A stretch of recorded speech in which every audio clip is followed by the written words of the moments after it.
Good evening, afternoon, night, morning, whenever you find a way to watch this podcast. It is me, Omar Arshan Borja, the Burger Popper, just coming at you on a nice spring day out here in Georgia. And man, we are 3 months away from the start of football season, but we still have just a good amount of offseason news coming out, and we're getting closer by the minute. I know in a couple weeks we'll have week 0 through 3 in terms of kickoff times for every single conference, every single network. And in June 5th, the bowl schedule will be released. But joining me today, I already talked the Hawaii side of this news earlier this week in my podcast with my good friend Brock Vieira, talking about Hawaii possibly moving a home game out to SoFi Stadium. And now I'm going to talk to another fan base that is on, or a representative from another fan base that is on Hawaii's future schedules. I wrote about it earlier this week about the case for New Mexico State playing Hawaii in a game at Allegiant Stadium in Las Vegas, as Hawaii has been in talks with the Raiders, preliminary talks to have a game in Las Vegas. But joining me is James Baca of The Aggregator, a leading Substack publication for covering New Mexico State. James, thanks for joining, and thanks for just scheduling with me on a short notice. I really do appreciate it. Of course, Omar. Thank you so much for having me. I'm really excited to talk about this. Yeah, so first and foremost, I want to know your thoughts on New Mexico State playing Hawaii in Las Vegas, and most of all, playing in an NFL stadium. Well, I think anytime you're a school at the level of a Hawaii or New Mexico State, meaning, a G5 school, I really think that you need to take any opportunity, any chance you get to play on a bigger stage. And of course, Las Vegas is one of those places where everyone wants to go to. Most airports have direct flights to Vegas, and it's kind of easy to get there. We're only 10-ish hours away driving to Las Vegas from Las Cruces. So I think, having an opportunity to play on a big stage like that is something that, the administration will always want to consider. And of course, fans are always clamoring for. Yeah, absolutely. You mentioned that there aren't a lot of neutral site games and opportunities like these for the group of five, and I agree with your point too. And if there is a destination out on the borderlands, it's easy to get to. From experience, it is Las Vegas. There are a few direct flights from El Paso International Airport, A but Las few, Vegas, yeah, a few. yep, Las Vegas is one of them. So, with that question, so I want to ask, based on your experiences being part of the fan base and close to a lot of fans, being the mouthpiece for a lot of fans. So, of course, I'm wearing the 2022 Quick Lane Bowl shirt, which I got at the victory I feel celebration. left out. I didn't wear my Aggie gear today. I'm going to be heckled about that. So, I'll wear it for both of us, but all yeah. right, sounds good. but yeah, so with the Quick Lane Bowl, right, being at Ford Field in 2022, was that, I mean, that's a much bigger stage compared to the Arizona Bowl, of course, that being the Quick Absolutely. Lane Bowl being the second bowl game in the past, I guess, since 1960 for New Mexico State. So how did the fan base respond to playing at Ford Field in 2022 for that bowl game? I think they were excited about it. I think, a lot of the optics about the types of bowl games that we're in, as you mentioned, the Arizona Bowl, kind of a lower tier bowl, but at that point, we're just happy to get whatever we were going to get at that point. But with the Quick Lane Bowl playing in Ford Field, Detroit Lions Stadium, I think it was actually a really cool deal. Plus, the fact that we're playing the day after Christmas and being an exclusive game, we were the only game on TV for a while there. So you have a couple of million people watching you. So it's a 3.5 hour commercial for New Mexico State football. And, when they win, even better. But the fan base was pretty riled up about it. They were really excited about it then because everything just felt right, in 2022. And then, of course, 2023, we did improve. Of course, we, lost the New Mexico Bowl. But I did feel the seedling start to sprout of the fan base reemerging from, so many years of darkness at that point. Yeah, that's a great point too, just about the perception of a lot of Group of Five bowls. Because if you look, they're played mostly on campus venues. And as an Army fan, I mean, a lot of them aren't as appealing. I mean, this year the Independence Bowl being at a historic stadium that wasn't a campus venue, it was really more appealing than, I guess, for me, the past Armed Forces bowls that Army had been to. So I definitely agree with that sentiment, and I think it aligns with a potential trip to Vegas should it happen.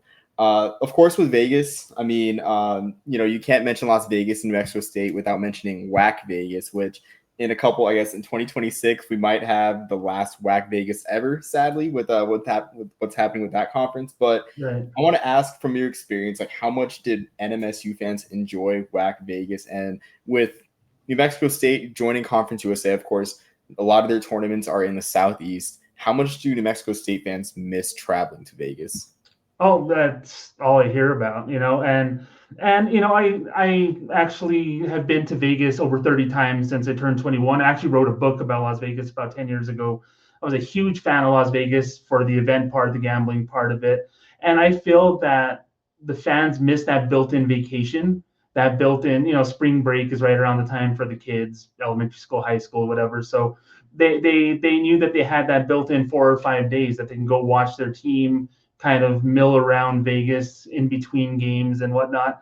And I think they really miss it a lot. I think the familiarity with Vegas is, and New Mexicans are like this. New Mexicans love things that are familiar to them. They're not really amenable to things that they're not aware of. And Huntsville, Alabama, is a totally different animal than Las Vegas, as you well know. So, and not to mention the difficulty in getting there. There was a news story whenever we first moved to CUSA about it being a 19-hour drive from Las Cruces to Huntsville, and a lot of people don't like to fly, so they'll drive, and that's 2 days and you're still tired after those 2 days too, So I think they miss it a lot, and if they had their way, of course, it would be in T-Mobile Arena or MGM Grand Garden Arena, the Conference USA tournament going forward, and trust me, I hear about it probably once a week. Okay. Wow. So I mean that would add another layer. And I think that ties into like my next question about what of course Hawaii has Arizona and Kansas as home games on their future schedules. So naturally the question comes like what would New Mexico State offer that either one of those Power Five schools would not for a Las Vegas game? Well, that's a tough one, because we're not on the level of those two schools. They're power conference teams. They have fan bases that go everywhere. They have tens of thousands of alumni, and I know we do too. But we mentioned the travel aspect of it. Sometimes it's not the easiest trek for Las Cruces because they have to go to El Paso to fly anywhere. So you already lose a handful of people going anywhere across the country. So my thing is, and you mentioned like what will we have to bring to the table? I think old school rivalry. We've had that relationship with Hawaii in the past, and since it's a home game for Hawaii, and I don't know exactly how they're kind of selling it to their fan base because they're obviously going to lose the home game in Manoa and to go to Las Vegas. So they have to sell it on the other end too. They have to sell it to the fan base over there, like, hey, go to Vegas. So, New Mexico State's always going to bring a feisty team. They're always going to bring, a dedicated fan base. They may not be as large as others, and they'll be loud and they'll be into it, and they will stay there for a week. If money is part of it, they will spend their hard-earned dollars in Las Vegas as part of this thing. But of course, the conversation has to be, what is Hawaii thinking about what they want for their opponent too? Because from what I read, your article and a couple of other articles, is the Hawaii Tourism Board is kind of on board with bringing these games to SoFi, and then your, hypothesis and the discussions that they've had about Allegiant Stadium. The question is, are they going to have a say in discussion? Who's going to play Hawaii at that point? Because if it is, then I'm kind of worried for New Mexico State at that point. But all I can say is New Mexico State will play anytime, anywhere, and their fan base is just full of dedication, and I know that they would be there. Yeah, I agree. I do think that they would be there as well. I mean, especially for a fan base that has missed out on a lot of bowl opportunities. For a Right. lot of New Mexico State fans have only seen their team play in 3 bowl games like their whole lifetime, which is Absolutely. it's astounding. And in this day and age, it's almost unheard of. I know I keep saying that there will never be another bowl drought like New Mexico State's because there's simply so many bowls. I mean, like back in '02, I think New Mexico State went 7-5 and missed out on a bowl game because they were part of the Sun Belt who only had 1 bowl game. But Right. that just doesn't happen anymore. I mean, and it's a great thing too because it's great that Group of 5 schools get to have national TV appearances and introduce themselves from the country. Like you said earlier, a three and a Yeah, I half. agree. I agree 100% with that. Like I said, you take any opportunity you get. If the game theoretically, the hypothetical game, Hawaii and New Mexico State in Vegas were to be played at 11 p.m. Mountain Time, you better believe New Mexico State's going to say yes because hey, it's going to be on ESPN. We're going to be the only game in town.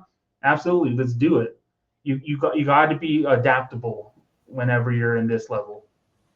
Yeah, absolutely. And I mean, of course, adaptable comes to mind with the Conference USA contract and CUSE action, midweek CUSE action. Going into Right. the business aspect that I know we were talking beforehand about being excited to talk about. So I guess what obstacles do you see getting in the way of this? I guess both general and specific to New Mexico State from a business and event planning perspective. So, the general ones, and I'll get to the bigger picture. I kind of alluded to it before, is the money. From what I've read and what I've heard, the Hawaii Travel Authority, the tourism board, is kind of the one that's spearheading this, going to SoFi Stadium and going to Vegas. So, they're going to have a seat at the table and discussing who's going to be part of this game and the when and the where. The hurdles that I think both teams have are going to be the schedule. Obviously, there's going to be limitations to what days they can have the game because you have Allegiant Stadium, you have 8 or 9 Raiders games plus the preseason. You have UNLV playing minimum 6 home games there as well. The last couple of years, if I'm not mistaken, they've had a season kickoff for like Clemson, I believe, played there last year. So you have so many limited amounts of dates for that. There's really only a small window, and heck, that might even be a midweek game too in order to squeeze it in. So that's hurdle number one, and not to mention all the concerts that they have at Allegiant Stadium. The tear down and the build up for those concerts takes several days. So there's going to be several days that are going to be blacked out as well. I'm sure, the weekend or one of these big acts is going to sell out that stadium as they do yearly. So that's another hurdle. As for New Mexico State, I can't really see anything major. I think it's kind of an ancillary type of discussion where the 2026 game against Hawaii was supposed to be at Hawaii. And one of the things you get with a game in Hawaii is you get to schedule a 13th game to make up for, the expenses that it takes to fly your whole team plus all your equipment to Hawaii. And I think one of the things that would be a topic of discussion, because I'm not sure about the NCAA bylaws, for instance, but if they're playing on the continental United States, do they still get that 13th game? And if they don't get that 13th game, aka a 7th home game, is it going to be worth their while? Are they losing money at that point in time? So I'm not privy to the budget part of it, but let's just say it costs 6 figures to fly everyone to Hawaii and all the equipment and stuff. To go to Vegas, it doesn't cost that much. It's going to be a relatively low expense, but you also lose the opportunity for the week zero game, the 13th game of the season. And I think that's going to be the one of the biggest topics of discussion if New Mexico State is a part of this conversation. Yeah, that is something overlooked, the Hawaii exemption in that case, where of course the 13th game, as it stands right now, New Mexico State only has 2 non-conference games scheduled, about to be 3 with UTEP going to the Mountain West in Right. 2026. So I mean they'll easily fill a schedule, but even then they'd have to find one more FBS team on somewhat short notice to agree to a game for them. So that's something I did overlook, and that's an amazing point. Yeah, yeah, And absolutely. And I mean, we're talking they schedule these games 15 years out sometimes, you know what I mean? So you're right. When we say, well, short notice, it's a year, but that's actually not a lot of time in college football.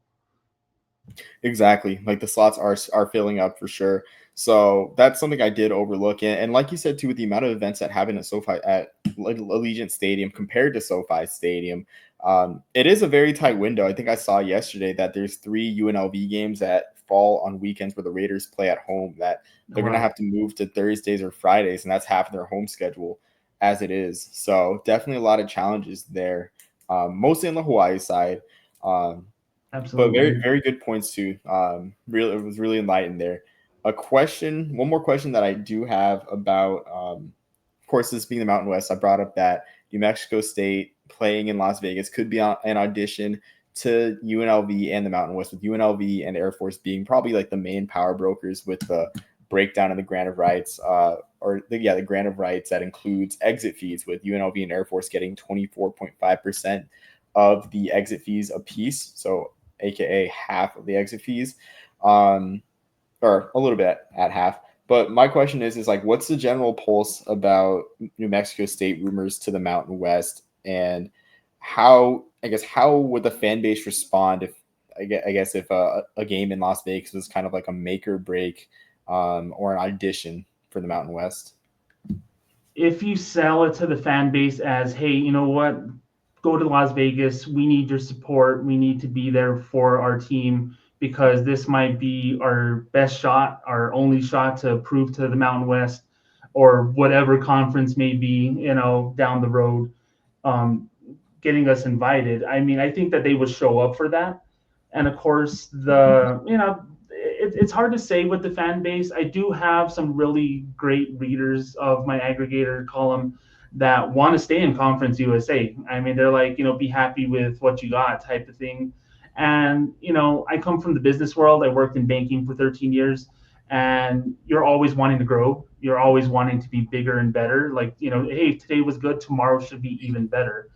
And I think that New Mexico State really should work hard to try to get into the Mountain West. And I do think, opportunities like this, while you wouldn't necessarily call it an audition per se, it's something that, hey, well, if New Mexico State brings 10,000 people 600 miles to Las Vegas, Nevada, well, then something for a regular season game, mind you, then that's something to take note of.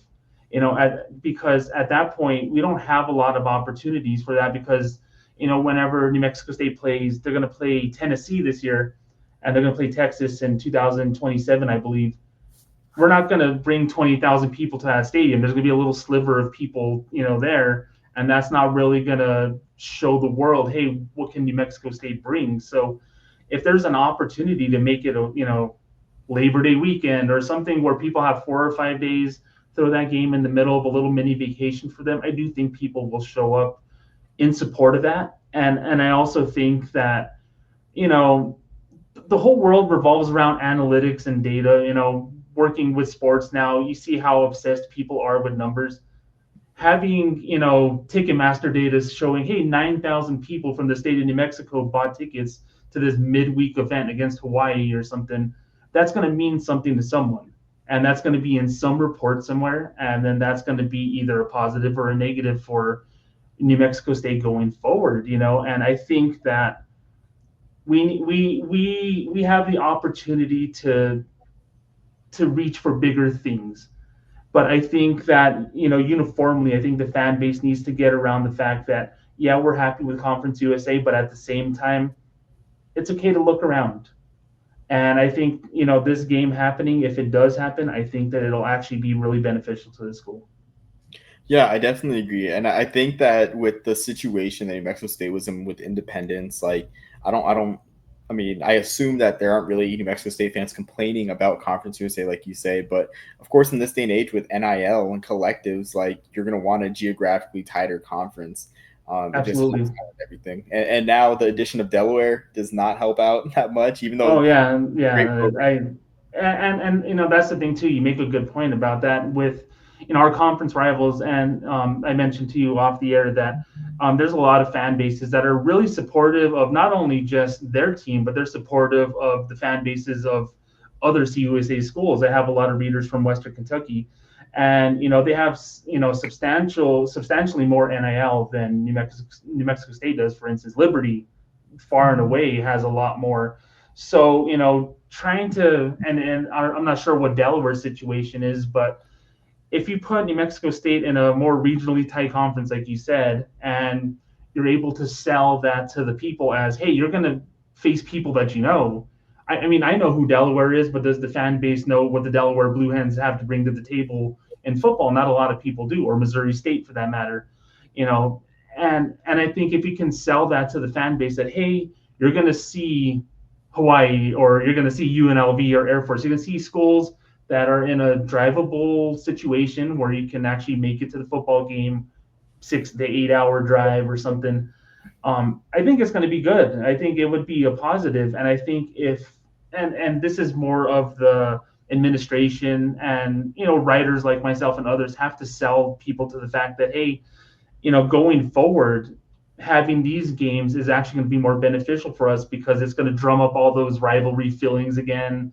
And I think going forward, it's cool to build new rivalries. New Mexico State and Liberty have kind of a thing going on too, but having those old school regional rivalries, knowing that my readership is largely people older than myself, and I'm 42, they remember those things and they want to relive those things. So absolutely. Yeah, and I mean, as it stands right now, like on the Conference USA and rival note, like the thing, I guess the thing that draws Mexico State and Hawaii is like, I guess this matchup and everything is the WAC ties to it, and I think that's like in terms of a rival perspective for New Mexico State, the only rival that exists now still for you guys with UTEP leaving the conference, I see it as like Louisiana Tech because they're rivals in the WAC, and then there's the that brief Big West tenure in the '90s and everything, and then to a lesser degree like Middle Tennessee. I mean, but Right, and we're reaching for straws for those rivalries if we have to go exactly. that far. You know what I mean? And they're both great schools. They're both great teams, and it's fun to play them.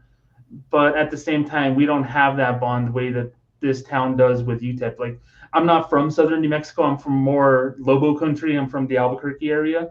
So, seeing the rivalry between UNM and New Mexico State, of course, is much more fierce than even New Mexico State and UTEP. Right. So whenever you're reaching for straws and saying Louisiana Tech or Middle Tennessee, well, most people can't relate to that because, to be honest with you, myself included, I've never been to the Eastern Time Zone, and I know that we're kind of hovering near the Eastern Time Zone over there. Yeah, exactly. And I know, like, speaking of Eastern times on a random note, like, just how rare it is to travel for, I guess, New Mexico State, UTEP to the Eastern time zone. I know UTEP had that streak of, like, never winning a game in the Eastern Right, time zone right. recently. So it's all like strange. And it's like, it's the new college football now. But, you would love to see New Mexico State go back to a more natural conference. And I think it will happen soon enough. But, um, Absolutely. it's just like any day now. It's like this is kind of knowing when those dominoes will fall, like with like the ACC, with the Pac-12 and everything, or Pac-8 or whatever it's going to be called. So Absolutely. And to that point, I really think that you need to have an administration that's aware of these things. There's things that may be behind the scenes that we don't know that you want to hope that your administration is aware of. That way they can be on top of it. We had a recent change in administration for our athletic director this past January, and the new AD is doing a good job, and I want to make sure that she or anyone in that administration is aware that, hey, there's these problems, not problems, but there's these conversations that we need to have going forward because status quo and college football are two entirely different things.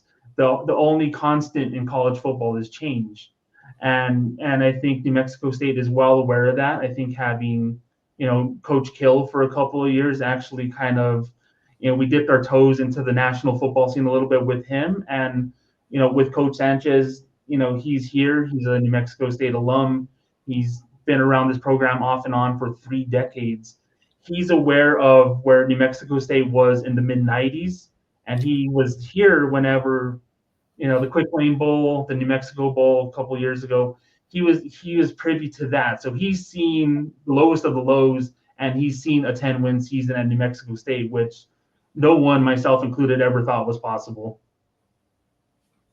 yeah, exactly. And I mean, that just adds to it too. To I guess on another note with the game with Tony Sanchez being a Bishop Gorman former coach, 85-5 record there, and the former Tizer, it Right. just adds to New Mexico State's candidacy. But I think it's great too having someone to who saw the low times, who knows I guess what not to do at New Mexico State to lead the program in the future, and then lead them into hopefully a new era in a better conference. Yeah, no, absolutely. And Coach Sanchez's Bishop Gorman record is amazing.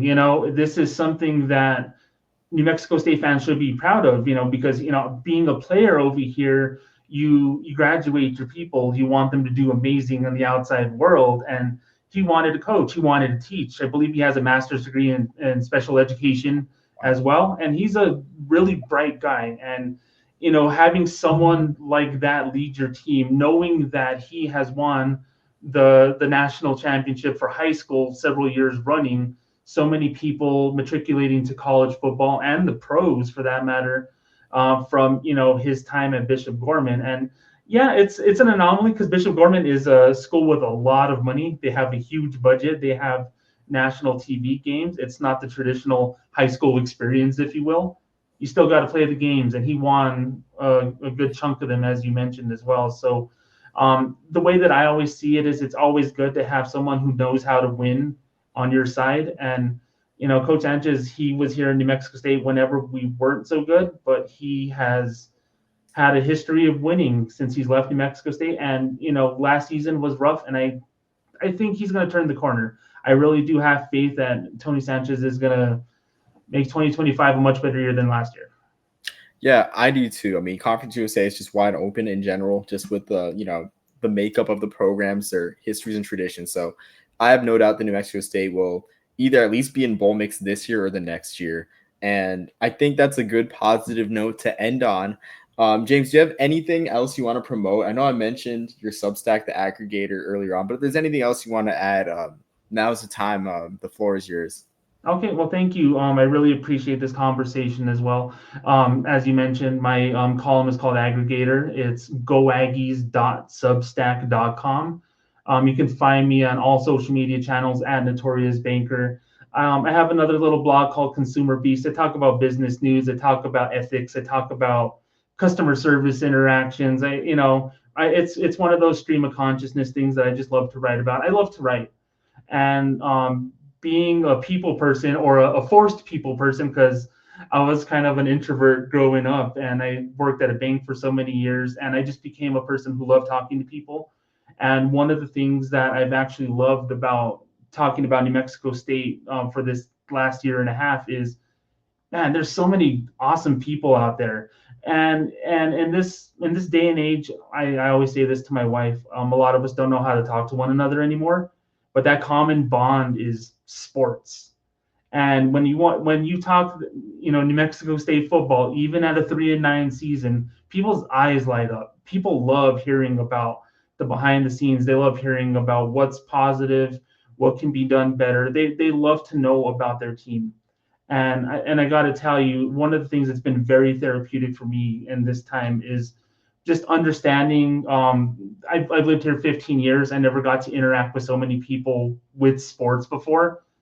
Man, this place is an Aggie town through and through. They are a college football town. They are a college basketball town, as a lot of people well know. 1970 Final Four. What's up? But all I can say is it's been a blast, and getting to interact with people like you. I got a chance to look at some of your podcasts on YouTube, and it's good stuff. And I always say, everyone has a podcast, everyone has a column, everyone has a point of view, whatever.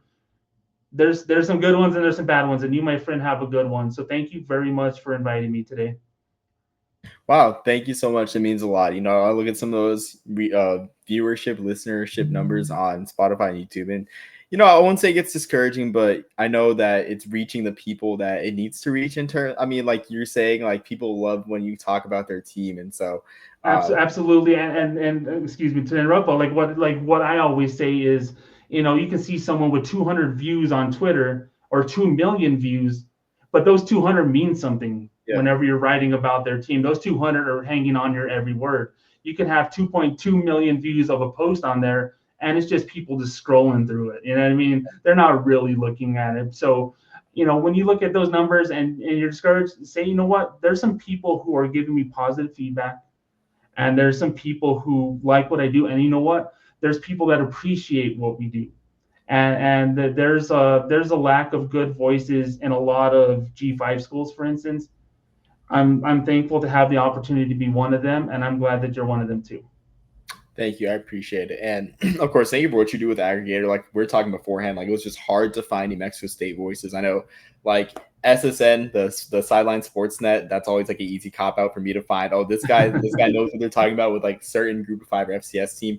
That account hasn't posted since September of last year. I mean, I hope whoever's running it is okay, but it's great to see you like you said, just like being one of the voices and just also like bringing people together within the New Mexico State community. Because like you said, it is a football town. Like, I mean, people laugh, whatever. Like, people are hyper focused on the playoffs, but just going to that Quick Lane Bowl like celebration in the city back in like January 2023, like it meant something. Magical. College It football was meant magical. something. It was, yeah, it Absolutely. was magical. It's honestly when like I get chills talking about it because it's like I love bowl games, and it's like for me, it's like, you know what, the college football that I know is far from dead. You know, where it's not all about the national championship.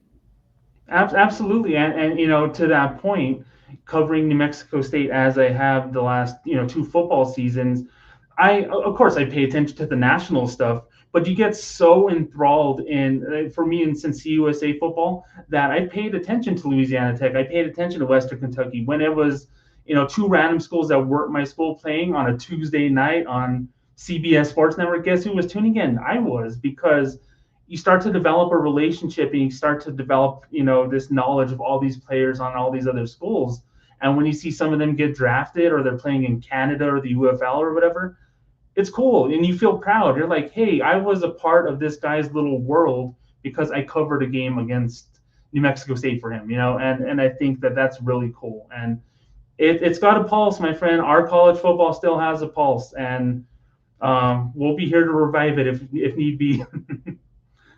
Yeah, exactly. I mean, I feel like if college football does divide, like, you know, with the SEC and the Big Ten or whatever, I feel like the real college football fans will remain in place, and whoever wants to follow whatever the next era of college football, whatever the breakaway looks like, they can do that, and they can realize that they're dissatisfied with the product. Absolutely. And it's football. There's always going to be people watching. There's always Yep. going to be, if you put it on TV or you say there's a game going on Saturday, the people who really want to see it, regardless of conferences, regardless of divisions, they're going to show up. Exactly. Yep. I definitely agree with that. I can't really add much more to that. But thank you, James, for taking your time and again just coordinating with me on short notice. Really appreciate it. I'll have your link to your Substack and your Twitter in the Appreciate it. description below. Hopefully, get some more people just getting eyes on New Mexico State and what's happening in Conference USA. And for everyone listening or watching, thank you for your time, honestly, and any feedbacks, appreciated. But until next time, everyone, peace, love, and soul in the Burger Popper. Thank you.